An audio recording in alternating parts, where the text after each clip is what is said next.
Happy Independence Day, Texas. Texas Independence Day was 2 days ago. And it's also the birthday of the great Sam Houston. And I thought I'd celebrate with a review of The Alamo, John Wayne's 1960 historical drama about the Battle of the Alamo during the Texas Revolution.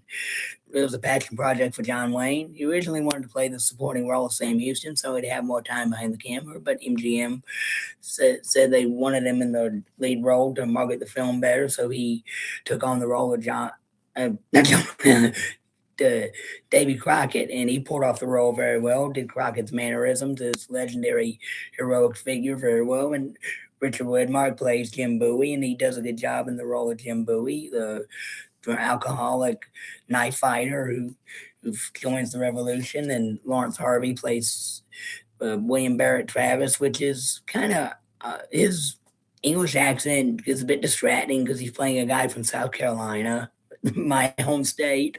But it's it's funny. It's a bit of unintentionally intentionally funny that that Richard Boone plays Sam Houston. He does a good job in the role. The guy who plays Santa Ana, he only has a cameo, and we only has one or two scenes, and he's I don't even know who the actor is. But Linda Crystal, she plays Flacco, Crockett's love interest, who's fictional. And I don't get why he has a love interest in this movie, even though he has a wife back home in real life. Yeah, he had a wife and kids that were back home waiting for him to come back and take them to Texas when the war was over. And this is one of the most there's a lot of historical inaccuracies that made historians mad, but not when I saw this as a kid, I didn't know much about the inaccuracies. I thought it happened the way it was presented, but when I got older, the inaccuracies, it bothered me a bit, but not enough to ruin my enjoyment of this film. In my opinion, this is my best adaptation of the Alamo 3 hour epic.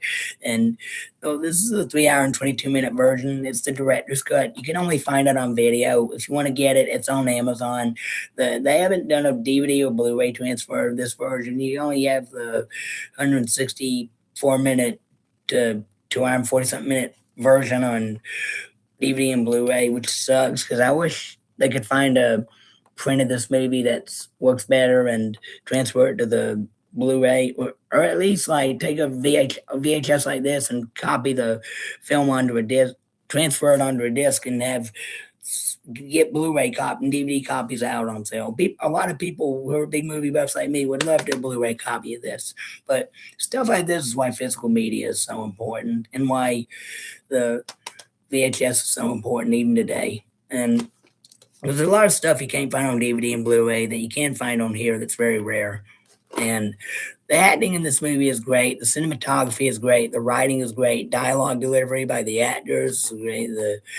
The you can feel the emotions they feel between them in certain scenes where they have to be sad or angry or heartbroken. And I mean, the scene with doing before the final battle at the end where they're all having this like religious debate is very touching. And the scene with Jim Bowie when he cries over his wife's death, you really feel for him, and the hostility between Travis and Bowie, you really get, and that's one subplot that was never resolved in the end. Kind of, I mean, they were arguing so much that Bowie challenged Travis to a duel that they would fight at the end of the battle, but since they were both killed, they never had a duel. But they never forgave each other the night before the battle, which pretty sucks. I mean, did they even challenge each other to a duel in real life? I don't know. I know they didn't get along, but there's a lot of speculation in the character conversations about what kind of conversations went on behind those walls during the 13-day siege. The what we do know the part about the line in the sand and victory or death. That was a real speech that happened because Travis mentioned it in a letter he wrote out. Yeah, so some of it is historically accurate, and but it's a very enjoyable, entertaining, epic film, and one of John Wayne's greatest. I mean, it sucks that this is the only movie he completely directed by himself. I mean, he did help co-direct a few other movies like Comancheros and Green Berets, but if he had went on to direct more movies and even like not even starred in a movie, just directed it, I'm pretty sure he'd been a great like his mentor John Ford, who did come visit the set and help out a little, but he didn't get in the way too much because he knew it was John Wayne's project and he wanted to let him do his own thing, which is a good relationship because they had like a father figure, son figure relationship. I don't know. This is a masterpiece and worth watching if you haven't seen it. I think the 2.5 hour version is on Tubi and right now on YouTube too, I think, if you want to watch it. It's on there for free. I give this 2 thumbs up.